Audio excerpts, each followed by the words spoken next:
এই ঘটনার ভিতর দিয়ে বর্তমান সরকার তার নৈতিক বৈধতা অনেক ক্ষেত্রেই হ্রাস করে ফেলেছে। এইটা যদি সারা পুনঃস্থাপন করতে না পারে, তাহলে আগামী দিনে এই যে উত্তরণের যে প্রক্রিয়া, অভ্যুত্থানের যে আদর্শ, সেটাও তারা রক্ষা করতে পারবে কিনা আমার সেই ক্ষেত্রে সন্দেহ আছে। এরকম একটা সভার প্রয়োজন করবে, এটা আমরা হয়তো কেউ কল্পনাও করিনি।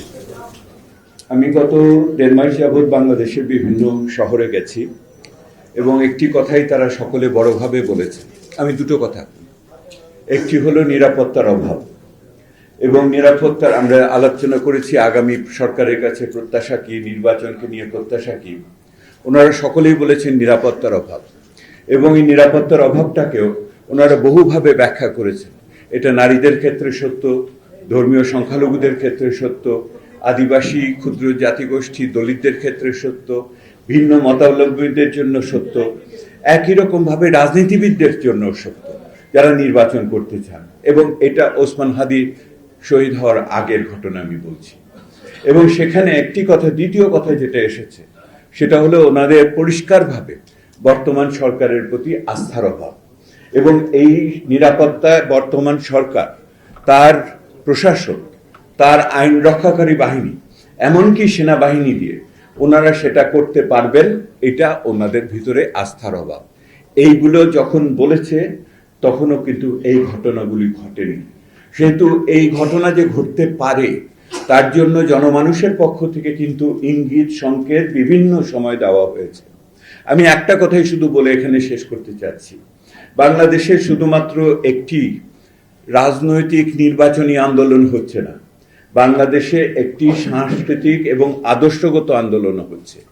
এবং এই আদর্শগত এবং যাকে আপনারা বলেছেন বাংলাদেশের অস্তিত্বের উপর আঘাত, এই দুটি বিষয় ক্রমান্বয়ে একত্রিত হচ্ছে। নির্বাচন এবং রাজনীতি,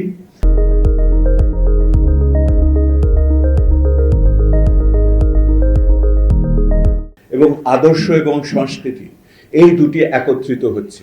এখানে দায় দায়িত্বের কথা উঠেছে।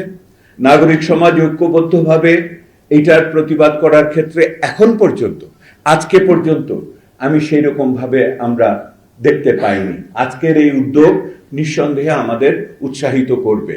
আমাদের যেটা মনে রাখতে হবে, নাগরিক উদ্যোগ যদি না থাকে তাহলে অবশ্যই ওই নীরব সংখ্যাগরিষ্ঠদের উপরে ওই সংখ্যালঘু উগ্র মানুষগুলো কিন্তু রাজত্ব করবে।